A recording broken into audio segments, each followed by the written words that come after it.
mais uma grande entrevista para você. Hoje, uma entrevista que preza pelo futuro do Flamengo. Você se preocupa com o futuro do seu clube?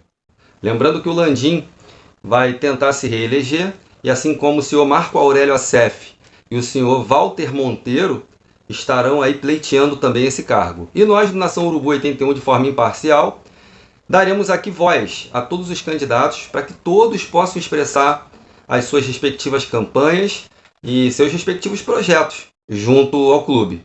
Então hoje trazemos aqui em primeira mão, de forma exclusiva para você, a grande entrevista com o doutor Walter Monteiro, candidato à presidência do Clube de Regatas do Flamengo. Vamos nessa?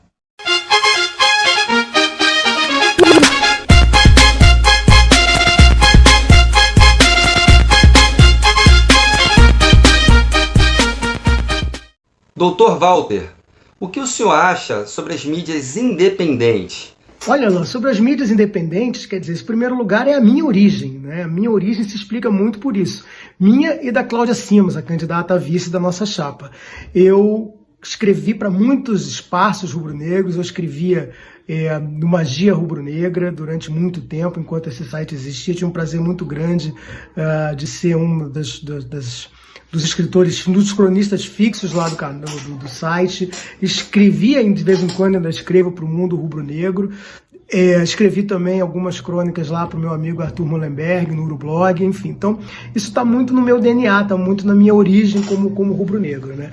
E eu acho, fundamentalmente, que a existência das mídias independentes dão a todos nós a possibilidade de estarmos de irmos mais a fundo em determinados assuntos, né? E estreita muito a conexão com os rubro-negros. Eu sou muito a favor desse espaço, acho que ele deve ser incentivado. A única coisa que eu gostaria de ressaltar é que é importante que essas mídias sejam efetivamente independentes, né, como o nome já diz. O que eu não gosto é do clube escolher A, B ou C para funcionar como porta-vozes semi-oficiais. Isso não. A comunicação do clube é algo muito importante, a informação do clube, o clube precisa ser titular dessa informação e precisa lidar com ela da melhor forma possível, ao invés de privilegiar fulano ou beltrano para vazar determinadas informações. Dito isso, eu acho que o papel das mídias independentes, dos canais independentes, dos blogs, dos canais de YouTube, enfim, eu acho que ele precisa ser reforçado e incentivado, porque isso estreita muito a conexão com a nossa torcida, e é disso que o Flamengo precisa, está cada vez mais perto do seu torcedor. Gostaríamos de saber a sua opinião sobre a quebra de monopólio com a Globo, essa parceria que já durava muitos anos e dura até hoje. Como que o senhor enxerga esse embate, principalmente no ano de 2020 que houve entre Flamengo e Rede Globo? Em primeiro lugar, eu não acho adequado falar em monopólio da Globo. Monopólio é uma situação que se estabelece onde você não tem concorrência. Isso não acontecia no mercado de televisão brasileiro. Algumas competições, como por exemplo a Copa Libertadores, já não pertenciam mais à Globo, né? A Fox já tinha os direitos de transmissão há algum tempo. O que eu vejo no cenário da relação dos clubes em geral com a Globo, e muito particularmente do Flamengo, é que a Globo foi durante muitos anos, continua sendo, né, nosso maior cliente, nosso maior comprador, a nossa maior fonte de receita.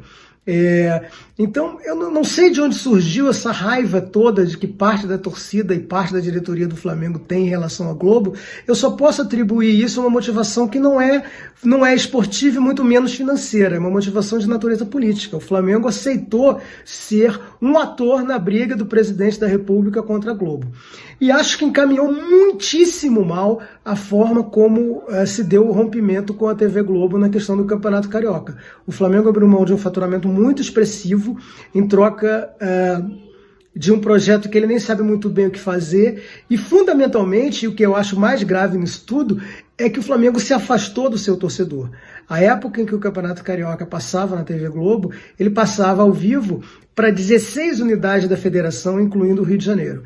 A Record está escondendo o Flamengo, as transmissões através do pay-per-view não têm sido muito bem sucedidas, muito pelo contrário, quer dizer, o Flamengo está distante do seu torcedor, está se escondendo, isso não é bom. Eu acho que a variável principal na escolha de um parceiro para transmitir seus jogos deve ser, em primeiro lugar, o alcance. O Flamengo é o que é porque ele sempre se deixou amar à vontade, porque ele sempre teve a preocupação de estar conectado, de estar perto do seu torcedor. O Flamengo não deve, de forma alguma, abrir mão dessa característica. Portanto, eu acho muito importante que a negociação do próximo contrato de televisionamento com a TV Globo se dê dentro dessa perspectiva de que, número 1, mais vale o alcance, mais vale que o jogo seja transmitido. E número 2, é importante que tenha uma rentabilidade efetiva e garantida no curto e médio prazo, porque o Flamengo depende demais do dinheiro da TV Globo, né? Tenho muito medo que o Flamengo continue aceitando a ser um ponta de lança de uma briga que não é dele contra a TV Globo, e com isso arriscando o nosso futuro, empenhando o nosso futuro por questões ideológicas e políticas que, na minha opinião, orientam essa tomada de decisão na questão com a Globo. E a parte mais triste, ao final disso tudo, é que a gente constata que esse movimento do Flamengo, que o Flamengo fez questão de ser pioneiro, esse movimento aviltou o valor das transmissões esportivas no Brasil. Muito provavelmente a gente vai receber menos no próximo contrato da televisão do que a gente está recebendo agora, e isso é péssimo para o nosso futuro. Eu queria saber se o senhor tem algum projeto para ajudar a fomentar o plano sócio-torcedor, e o que o senhor acha da forma que é conduzido o planejamento e as ações desse projeto sócio-torcedor atualmente no Flamengo? O programa de sócio-torcedor do Flamengo, ele sempre esteve baseado numa lógica muito de custo-benefício, né, de troca, uma relação em que o Flamengo não busca efetivamente sócios, o Flamengo busca clientes, o Flamengo busca compradores.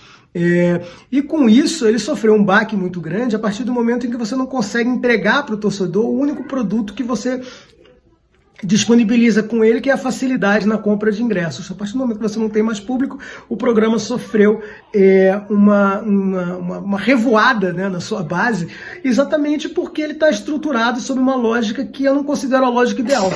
Eu vejo aqui no Rio Grande do Sul, estado em que eu moro, que Grêmio e Internacional perderam muito poucos sócios durante a pandemia. Por quê? Porque ali os programas não é um programa de compra e venda de ingressos, é um programa efetivo de associação. É um programa em que você busca o pertencimento do torcedor. Ele, antes de estar preocupado em si com a possibilidade de comprar seu ingresso, ele está preocupado em demonstrar o seu engajamento com o clube. Eu acho que é esse engajamento que o Flamengo precisa buscar. Uma das coisas que a gente vai propor, e eu acho que isso é fundamental, não apenas pela questão monetária do sócio-torcedor, mas para mudar a relação da torcida com o clube, a gente gostaria de propor, logo depois de empossados, que o Conselho Deliberativo aprove uma mudança no Estatuto do Flamengo para criar a categoria de associado contribuinte torcedor, né? Que é aquele torcedor que vai pagar uma mensalidade, vai ser sócio do clube efetivamente, portanto sujeito a todos os deveres e direitos de qualquer sócio, inclusive o uso do programa de sócio-torcedor, com a exceção da frequência do direito de poder frequentar a sede, né? A sede do Flamengo tem lá suas especificidades, tem o seu custo e é uma questão à parte. Então a gente precisa criar uma modalidade de sócio que, ainda que não frequente a sede, seja sócio do clube, possa votar para presidente, possa ser votado para presidente, né? E se sinta parte integrante do nosso clube. Eu acho que essa lógica mudaria muito a relação do programa de sócio-torcedor com os seus usuários, né? Porque a partir do momento em que você daria a uma base muito grande a possibilidade de ser sócio também do clube. Portanto, para resumir, é a criação de uma categoria de associado contribuinte torcedor, pagando uma mensalidade hoje ao redor de R$80, já incluído o plano de sócio torcedor e já incluída a possibilidade de votar e ser votado nas eleições do clube. E mais do que isso, de se sentir membro efetivo do Clube de Regatas do Flamengo, porque eu tenho certeza que todas as pessoas que se associam ao Clube de Regatas do Flamengo têm muito orgulho disso. E essa possibilidade não pode ser negada ao nosso torcedor ou ser restrita àqueles que têm muito dinheiro para investir. Eu sei que a mensalidade ainda em si não será muito barata, eu sei que uma quantidade muito grande de torcedores não terá condições de se associar, mas a gente pelo menos amplia muito essa base de associados do clube, e com isso você modifica inclusive o panorama do Flamengo. O Flamengo hoje é formado por pessoas de classe média alta, residentes nos bairros mais nobres do Rio de Janeiro, né, que formam aí talvez 70%, 80% do nosso quadro social. Isso está muito longe de representar a densidade populacional da nossa torcida. É preciso ter um quadro social diferente, e com isso a gente acredita que, se a gente já tivesse tido essa ideia tempos atrás, implantado essa ideia tempos atrás, a gente não teria sofrido tantas perdas na pandemia do nosso programa de associação como nós sofremos. Somos sabedores que o maior patrimônio do nosso clube é a nossa torcida. E nós temos torcedores símbolos, que eram da antiga geral, hoje figuram na Flamureta, pessoas muitas das vezes idosas, outros que não têm tantas condições financeiras de frequentar um estádio, sabedores que somos dos valores exorbitantes dos ingressos. Eu queria saber do senhor se o senhor tem algum projeto, o senhor pensa em alguma solução para atender esses torcedores apaixonados a irem ao estádio, a continuarem incentivando o Flamengo de uma forma que caiba no bolso principalmente desse torcedor. Eu agradeço muito essa pergunta, né, do pessoal da Flamureta, que seria assim uma geral revisitada, né, porque eu acredito num estádio de futebol que seja plural e que tenha a possibilidade de agregar todo tipo de torcedor, né? Infelizmente, no Rio de Janeiro, a gente tem uma política de gratuidade que não visa a população de menor renda. A política de gratuidade no Rio de Janeiro é uma política baseada em critérios etários. Se você tem mais de 60 anos ou se você tem menos de 12 anos, você simplesmente não paga nada para entrar no Maracanã. Isso é uma característica carioca, né? Isso não tem nos outros estados. O que eu gostaria era de uma mudança legislativa onde fosse possível ter ingressos populares a quem efetivamente precisa deles, que são os beneficiários dos programas de renda governamentais. Essa modalidade já existe, por exemplo, aqui no Internacional, que criou a possibilidade de associação a valores simbólicos para quem está inscrito nos programas de baixa renda, nos programas governamentais de baixa renda. É isso que eu gostaria que a gente tivesse no Maracanã. Quer dizer, um estádio onde fosse possível ter um ingresso quase que a preços simbólicos, né, para quem efetivamente não pode pagar, algo como 5 a 10 reais no máximo, e ingressos efetivamente muito caros, que essa é outra deformação do Maracanã. Os lugares mais caros do Maracanã sequer são comercializados. As pessoas entram de lá de graça porque na década de 40, em 1948, os bisavós dessas pessoas ajudaram a financiar a construção do estádio do Maracanã e com isso ganharam uma cadeira que eles chamam de perpétuo, o direito a usar perpetuamente aquele espaço ali, né? O Maracanã já foi demolido, já foi reconstruído, praticamente nada sobrou no Maracanã, mas sobraram as malditas cadeiras perpétuas, portanto tem quase 5 mil pessoas que frequentam o lugar que a gente poderia estar cobrando caro e estão entrando lá sem pagar nada para o Flamengo. Então é preciso revisitar o estádio do Maracanã, né, para que a gente tenha setores efetivamente populares e setores efetivamente muito caros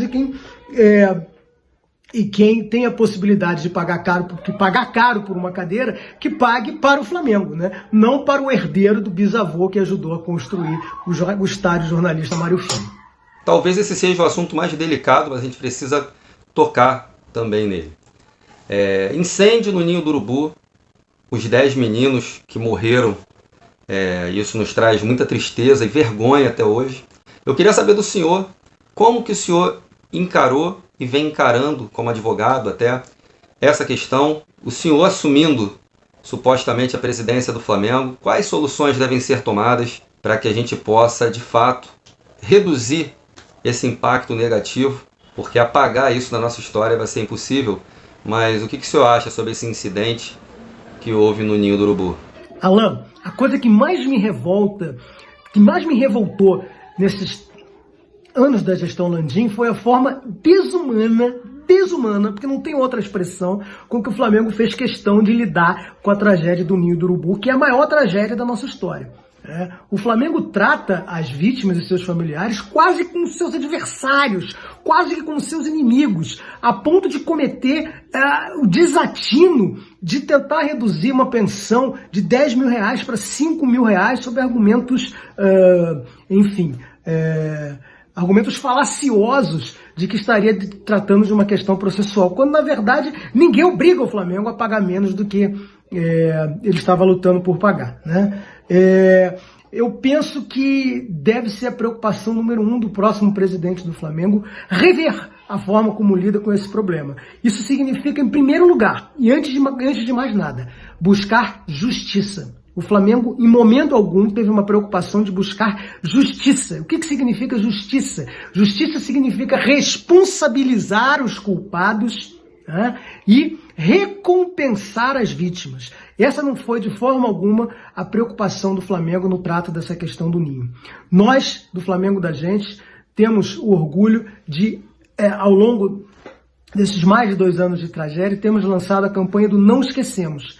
E digo que isso, efetivamente, até hoje, essa tragédia só não foi esquecida porque a torcida do Flamengo faz questão de se lembrar e de cultuar a memória dessas vítimas. Tanto assim que quando a gente tinha público no estádio, aos 10 minutos de cada partida, o estádio se levantava e cantava uma música em homenagem às vítimas, né? O Flamengo sequer permitiu que nós criássemos um dia da memória, para que o dia 8 de fevereiro fosse lembrado como o dia de algo que jamais pode se repetir na nossa história.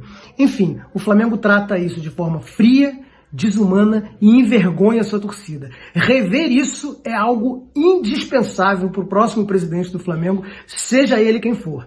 Eu teria muita vergonha, se fosse presidente do Flamengo, de ser tão frio no trato de uma questão tão humana. Todos sabemos que o cargo de presidente do Clube de Regatas do Flamengo é um cargo não remunerado. E nós vivemos num país capitalista. O que motiva a um profissional, com o know-how que o senhor tem, por exemplo, a gerir um clube das dimensões e das cobranças que o Flamengo impõe, sem ser remunerado, sem ter um retorno financeiro? Essa é uma pergunta curiosa, né? Porque, de fato, o que motiva tanta gente a se engajar em algo que não dá dinheiro? Muito pelo contrário, se perde dinheiro se engajando com o clube de futebol, né? Mas eu devolvo essa pergunta para você, devolvo essa pergunta para todo mundo que está nos ouvindo. Por que a gente perde tanto tempo? Por que a gente investe tanto tempo da nossa vida, investe dinheiro, gasta tanto dinheiro apoiando o Flamengo, né? Por amor, por paixão, porque isso é importante para nós, né? Quando você para aí para se dedicar a esse canal, certamente você está roubando da sua família, das pessoas que gostam de você, né, um tempo precioso que você poderia estar fazendo outra coisa e você está se dedicando ao Flamengo. Então eu não sou diferente de ninguém que está aqui envolvido com isso e está aqui me ouvindo. Quer dizer, eu faço porque eu amo, eu faço porque eu gosto, eu faço porque eu me sinto recompensado. O amor que eu tenho para o Flamengo me recompensa por si só, né? E por que especificamente eu resolvi me candidatar, né?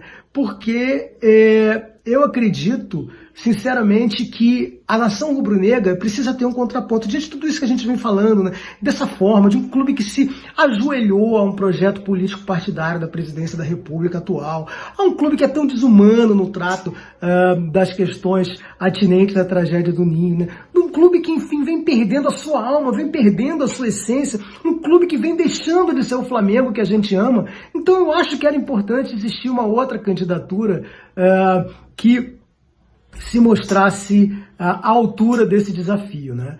Então, por isso que eu acho que quem tem a possibilidade, né, de cumprir os requisitos estatutários e, mais do que isso, tem o apoio, né, das pessoas que comungam da sua forma de pensar, como é o meu caso, né, que fui escolhido pelo meu grupo político, o Flamengo da Gente, para liderar esse processo, né?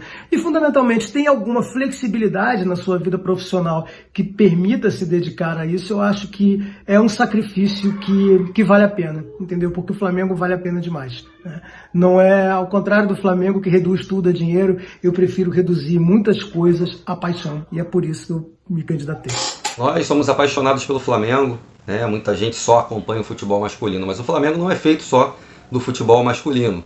Nós temos, por exemplo, o futebol feminino do Flamengo Marinha, nós temos o Flamengo Imperadores, que é o time de futebol americano do Flamengo, e entre inúmeras modalidades que a gente pode citar aqui. Mas eu quero saber do senhor se temos projetos já para incentivarmos, patrocinarmos ou cuidarmos melhor desses outros esportes, dessas outras modalidades dentro do clube. Você tem razão, o Flamengo não é só futebol, né? Não é só futebol masculino profissional. O Flamengo, embora isso seja nosso maior catalisador de emoções e paixões, o Flamengo é muito mais coisa do que isso, né? A gente tem uma série de projetos que estão sendo trabalhados para a área de esportes olímpicos, para outras áreas, como você lembrou aí, Flamengo Imperadores, né, de futebol americano. Aliás, eu sou um fã muito forte de futebol americano, gosto muito...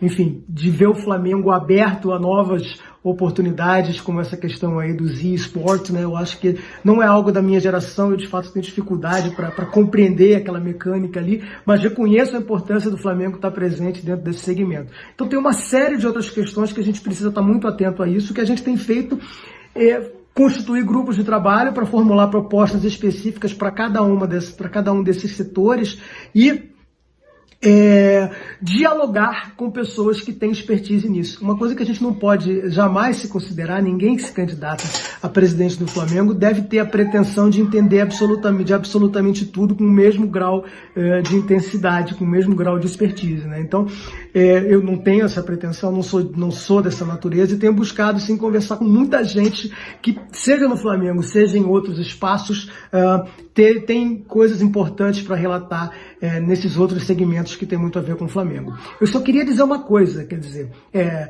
especificamente em relação ao futebol feminino, eu acho que o Flamengo precisa rever muito a forma como ele lida com esse tema. Eu acho que o futebol feminino tem uma importância gigante, ele está crescendo muito em termos de exposição, em termos de atração e tem um potencial de crescimento muito grande e o Flamengo deve ter um time que é seu, que o Flamengo tenha a gestão absoluta e exclusiva desse time. Eu não gosto desse conceito, independentemente da parceria com a Marinha, que possa ter sido boa, possa ter cumprido seu papel, eu acho que isso não pode mais continuar. O Flamengo é grande demais para alugar a sua camisa, né? Eu não gosto de uma situação que o Flamengo alugue a sua camisa e não tenha nenhuma gestão sobre isso. Talvez em algumas situações mais específicas, em alguns segmentos ainda muito de nicho, talvez seja possível pensar nisso, mas não num esquema de futebol feminino profissional ou algum outro esporte olímpico de projeção. Eu acho que o Flamengo deve se envolver naquilo que ele tem capacidade de se envolver e naquilo que ele tem capacidade de entregar bem feito, né? Então, o futebol feminino é uma das nossas grandes preocupações. A gente tem um grupo de trabalho aí muito grande trabalhando em cima disso. A gente vai apresentar um projeto assim muito detalhado sobre isso, mas fica já o conceito geral de que o Flamengo no futebol feminino precisa ser, número 1, dono, né, da sua equipe. E número 2, ter uma equipe altamente competitiva capaz de ganhar todos os títulos em que se envolve, assim como acontece no futebol masculino. Futebol feminino não é adereço, o futebol feminino não pode ficar em segundo plano. O futebol feminino tem que ser uma prioridade da próxima gestão, porque chegará o dia em que ele terá uma atração muito semelhante do futebol masculino na sociedade, e a gente vê que hoje ele já cresce bastante, né? Então é importante ter esse olhar diferenciado sobre essa modalidade. Qual foi o presidente mais marcante da história do Flamengo, na sua opinião? O presidente que mais me inspirou na história do Flamengo, nós só conhecemos de livros, né? Nenhum de nós aqui teve a possibilidade de ver como foi a gestão dele. Mas ele certamente é o presidente mais importante da nossa história. É o presidente que dá nome ao nosso estádio, José Bastos Padilha. Por que eu digo isso? Porque ele foi um presidente que teve a consciência de que o Flamengo deveria ser um clube popular. O Flamengo deveria ser um clube que acolhesse as massas. O Flamengo deveria ser, não sei se eu já falei a frase do Mário Filho, que eu falo sempre, mas o Flamengo deveria ser, né, o clube que se deixa amar à vontade. Então foi essa consciência de fazer um Flamengo popular, um Flamengo de todos, um Flamengo da gente, né, que o José Bastos Padilha teve. Por isso eu acho que ele é o presidente que mais me inspira, né, e eu acho que eu tenho um desafio muito semelhante ao dele. A gente, hoje o que está em jogo nessa eleição do Flamengo é a disputa entre os que querem um Flamengo democrático, que querem um Flamengo amplo, que querem um Flamengo que dialogue, que acolha as massas e que seja a identificação dessas massas, versus aqueles que querem um Flamengo exclusivo, um Flamengo clientelista, um Flamengo que só pensa em dinheiro, né? Um Flamengo, enfim, um Flamengo sem alma, né? Não é o nosso Flamengo. Então, na inspiração de José Bastos Padilha que eu acho que a gente conduz essa candidatura. Mas para não pegar um personagem, né, que não é do nosso tempo, né, que ninguém viu, tem um outro presidente que eu admiro muito, muito, muito, muito, que é o Márcio Braga, né? Esse Flamengo de hoje, como nós o conhecemos, também tem muito a ver com o Márcio Braga, né? Ele lutou muito para que o Flamengo se abrisse um pouco, para que o Flamengo fosse... para que o Flamengo tivesse eleições diretas para presidente, para que o Flamengo tivesse um conselho deliberativo grande, ampliado, que desse valor e voz aos sócios, associados, né? E ele fez isso com muita luta, entendeu? Porque as pessoas se opunham muito a ele. Essa luta que a gente está agora, de poder garantir, assegurar que a eleição seja online, porque a lei determina que seja assim, é uma luta semelhante à que o Márcio Braga enfrentou, entendeu? As resistências que ele enfrentou são as resistências que nós estamos enfrentando. E, além disso, é simplesmente o presidente mais vitorioso da história do Flamengo. Então eu tenho uma inspiração muito grande no Márcio Braga, acho que o Flamengo deve muito a ele. Então eu fico aí com essas duas referências, né? O José Bastos Padilha e o Márcio Braga.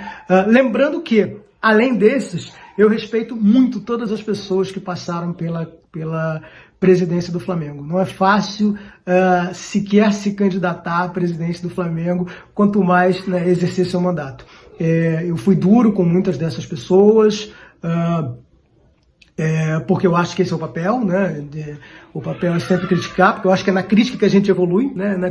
São nos feedbacks que a gente recebe, que a gente tem oportunidade de melhorar, mas independentemente disso, eu quero aproveitar essa tua pergunta para expressar meu respeito por todos os presidentes que o Flamengo já teve, porque errando, acertando, fazendo bobagens, fazendo coisas até, em alguns casos, absolutamente condenáveis, né?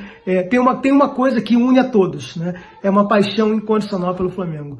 Todos os presidentes que passaram por lá são pessoas com um amor muito grande pelo Flamengo, e eu acho que esse amor, eu quero me inspirar e pegar um pouquinho de cada um deles que está aí. Mas, para arredondar essa resposta, lembre-se, José Bastos Padilha e Márcio Braga. Por quê? Porque ambos tiveram a consciência de que o Flamengo deve ser maior.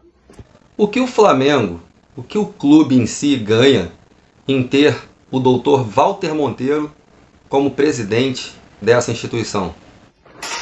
Olha, eu acho que só o fato da minha candidatura existir já representa um ganho efetivo para o Flamengo, né? Não por mim, especificamente, não, porque eu especialmente, não tenho nada de muito diferente do ponto de vista pessoal, de característica pessoal minha, mas sim por aquilo que eu represento. Eu acho absolutamente fantástico que um candidato se apresente à presidência do Flamengo não morando mais no Rio de Janeiro, como é o meu caso.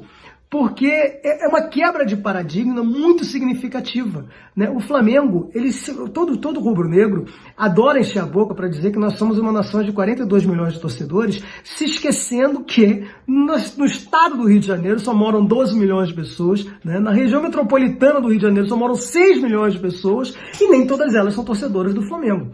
Então, para que a gente seja efetivamente grandioso, para que a gente seja o que a gente adora dizer que a gente precisa se enxergar como um clube efetivamente nacional. E um clube só é efetivamente nacional se ele trata todos os seus torcedores de forma igual, se ele trata todos os seus torcedores dentro do mesmo cesto, né? Então, a vida inteira nós vemos um Flamengo comandado por pessoas que acreditam que as políticas devem ser direcionadas para aquelas pessoas do entorno ali da Gávea, entendeu? E não é esse o símbolo que está por trás da nossa candidatura, né? A gente está mostrando que que o Flamengo pode e deve ser maior. Então eu acho que o que a gente traz de diferente para essa campanha e vai trazer, sobretudo, para a nossa gestão, é esse olhar para um Flamengo que se amplia, para um Flamengo que é do Brasil, para um Flamengo que é de todos, né? Então isso eu acho que é uma contribuição muito grande que a gente está trazendo. Agora, quando a gente se eleger, além desses mecanismos, né, de ampliação da participação, seja no quadro social, como eu já tive a oportunidade de falar, mas seja com esse olhar de que o Flamengo precisa se conectar com todo mundo, né? O Flamengo não pode olhar só e exclusivamente para o que ele vem fazendo sempre, que é olhar sempre a mesma população de torcedores, né? Eu acho que essa contribuição que a gente vai dar vai estar aliada a uma outra contribuição, porque a gente vai ter a possibilidade de transformar o Flamengo num clube mais humano, né? Eu costumo dizer o seguinte, o Flamengo estava muito mal, né? O Flamengo estava em 2012 numa situação de extremo risco.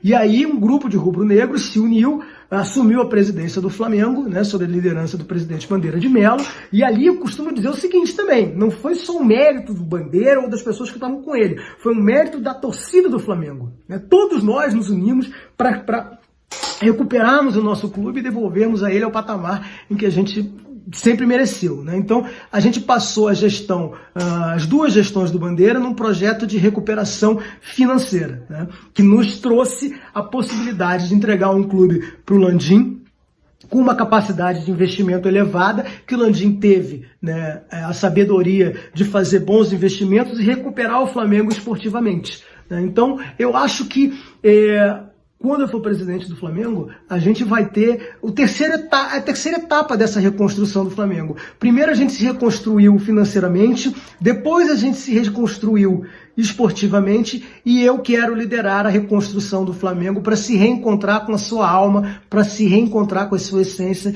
para se reencontrar com a sua cultura, para se reencontrar com os nossos valores, para se reencontrar com o Flamengo que nós sonhamos.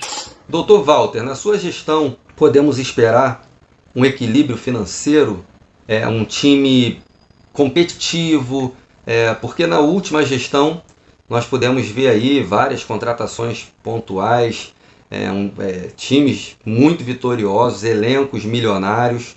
Como que você enxerga isso e o que esperar do futebol do Flamengo sob a batuta do Dr. Walter Monteiro? O futebol de hoje, ele tem uma relação de causa e efeito com a sua capacidade de investimento muito maior do que quando eu comecei a torcer pelo Flamengo. Naquele tempo os clubes eram mais ou menos parecidos, até porque as receitas elas vinham todas do mesmo lugar, basicamente era a receita de bilheteria e a venda de atletas, né? A sofisticação do mundo trouxe, né, a ampliação da capacidade de geração de receita dentro dos clubes, e hoje é muito difícil, eu diria praticamente impossível, você ver um clube triunfar se ele não tiver capacidade de investimento. Então a preocupação número 1 de qualquer gestor deve ser manter a capacidade de investimento no alto, né? Infelizmente, por condições, parte delas alheias à vontade do clube, né, que é esse momento muito louco que a gente está vivendo aí desde 2020, né, com a introdução da variável do coronavírus nas nossas vidas, né? Em parte por isso, e em parte por uma soma de escolhas erradas que o Flamengo fez desde então, a gente tem hoje a nossa capacidade de investimento muito mais reduzida do que era antes. O próximo presidente do Flamengo, seja ele quem for, seja eu, seja o Landim, seja o Marquinhos Assef, o próximo presidente do Flamengo vai assumir o clube em condições muito piores do que o Landim assumiu. E essa consciência é preciso dizer desde já. Não adianta contar historinha bonitinha para a torcida. A capacidade de investimento do Flamengo daqui para frente tende a ser menor. Porém, essa preocupação tem que ser constante, né? O Flamengo tem e constantemente está buscando a recuperação da sua capacidade de investimento. Porque o sucesso esportivo que o Flamengo tem é consequência direta da sua capacidade de investimento. O que a gente pode fazer para amenizar isso é ter uma gestão profissionalizada. Me frustra muito ver o Flamengo, até hoje, em 2021, ter uma gestão como tinha quando eu era criança, né? O Flamengo é comandado por amadores nas suas horas vagas, entendeu? Os poderes... A tomada de decisão não é feita por pessoas que se dedicam àquilo em tempo integral, né? E são pessoas, inclusive, nessa gestão especificamente, que deixam transparecer suas vontades e caprichos pessoais em cima das decisões do clube. Basta ver que a gente tem um executivo aí de futebol, que é o Bruno Spindel, né, que está aí no clube há bastante tempo, uma pessoa que eu tenho uma admiração grande, porque está sobrevivendo a várias gestões, isso não é à toa. Então a gente acompanha pela empresa de que eventualmente negócios que ele fecha são desfeitos por pessoas que estão lá na diretoria, que ocupam outros cargos, mas que se acham donos do Flamengo. Então, esse modelo de gestão amadora, em que você constitui um conselhinho de futebol e nomeia pessoas lá por conta dos votos que essas pessoas têm no Conselho Deliberativo, enfim, esse modelo precisa ser rompido. A gente precisa de um modelo de gestão efetivamente profissional, como é nos grandes clubes do mundo, né? Nos clubes vencedores do mundo, não tem ninguém dando palpite sobre se deve contratar ou não deve contratar determinado jogador. A gestão profissional é totalmente alheia à parte política do clube.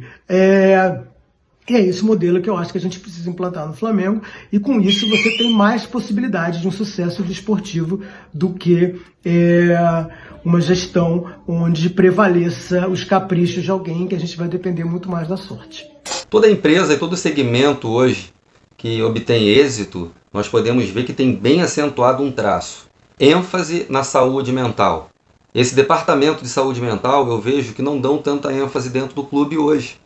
Um clube que trata de atletas de alto desempenho, de alto rendimento, e eu, na minha opinião, acho que seria de suma importância. Eu gostaria de saber do senhor a questão da saúde mental, a implantação de psicólogos e tal, para cuidar desses atletas do nosso clube. Sou amplamente a favor de um departamento de saúde mental, de psicólogos, sou muito a favor da psicologia, né?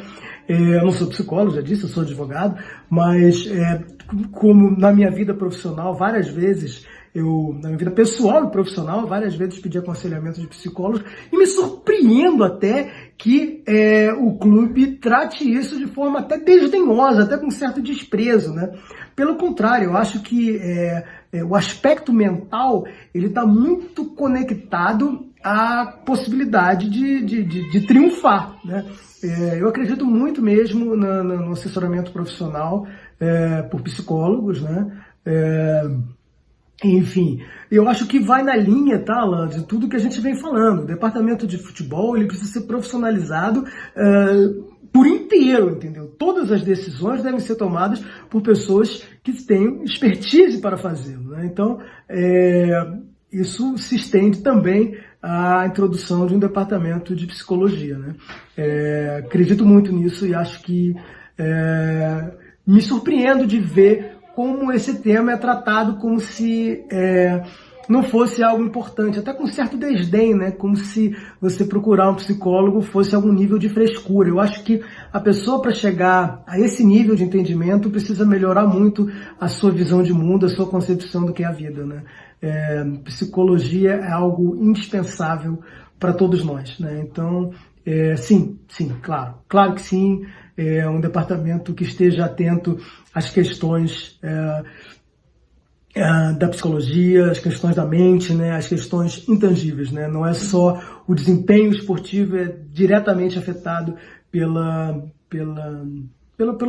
nossa forma de pensar, né? Então, sou amplamente a favor e espero que, independentemente de vencer ou não a eleição, de que esse preconceito como que o Flamengo lida com essa questão seja urgentemente ultrapassado e abandonado. É isso aí, galera. Espero que vocês tenham gostado. É um vídeo para você refletir, não é para você assistir. É para você refletir várias vezes, assistir novamente e pegar os pontos para que você forme a sua opinião do que vai ser melhor para o Flamengo. No final das contas, né, a gente assiste os candidatos falando e a gente só pensa numa coisa, é um denominador comum. O que vai ser melhor para o nosso clube de coração?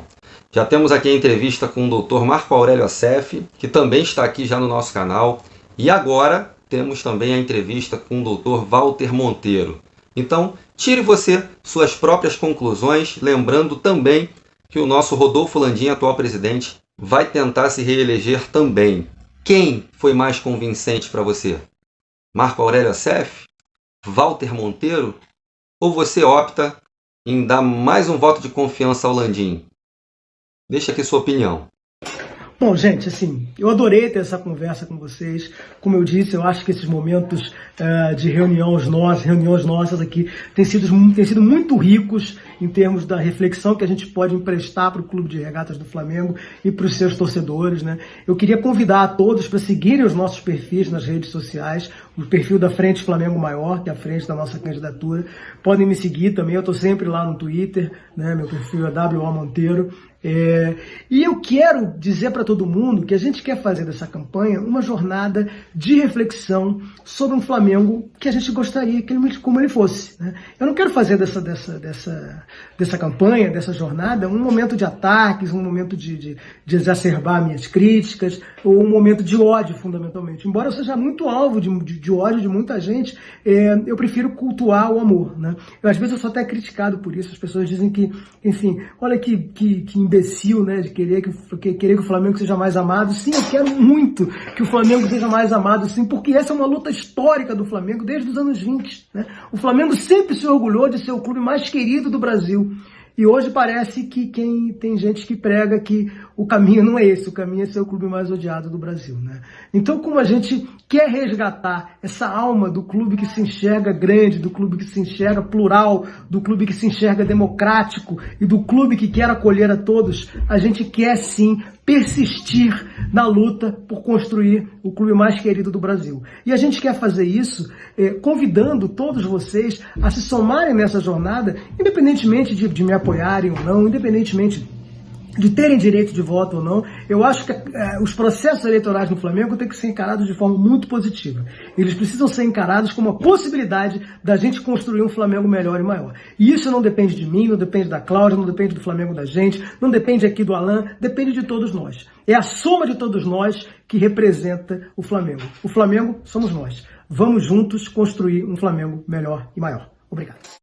Olá, galera, passando aqui para fazer um pedido a vocês para se inscreverem no canal do YouTube, o canal Nação Urubu 81.